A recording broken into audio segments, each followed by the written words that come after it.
NEET தேர்வு முடிவுகள் மொத்தமாக வெளிவந்திருக்கக்கூடிய நிலையில் தற்போது தேர்வு மையங்கள் வாரியாக நீட் தேர்வு முடிவுகளை வெளியிடுவதற்கு தேசிய தேர்வு முகமைக்கு தற்போது உச்சநீதிமன்றமானது இந்த உத்தரவை பிறப்பித்திருக்கிறது. பல்வேறு முறைகேடுகள் தொடர்பாக நீட் தேர்வில் பல்வேறு முறைகேடுகள் நடைபெற்றிருக்கக்கூடிய நிலையில் உச்சநீதிமன்றமானது தற்போது இந்த ஒரு உத்தரவை பிறப்பித்திருக்கிறது. தேர்வு மையம் வாரியாக நீட் தேர்வு முடிவுகளை வெளியிடுவதற்கு தேசிய தேர்வு முகமைக்கு தற்போது உச்சநீதிமன்றமானது இந்த உத்தரவை பிறப்பித்திருக்கிறது.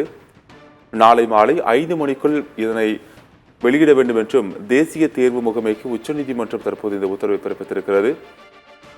நீட் தேர்வு முடிவுகளை நாளை மாலை 5 மணிக்குள் தேர்வு மையம் வாரியாக வெளியிடுவதற்கு தற்போது தேசிய தேர்வு முகமைக்கு உச்சநீதிமன்றம் உத்தரவு பிறப்பித்திருக்கிறது. நாளை மாலை 6 மணிக்குள் இந்த முடிவுகளை வெளியிட வேண்டும் என்று தற்போது உச்சநீதிமன்றம் உத்தரவு பிறப்பித்திருக்கிறது.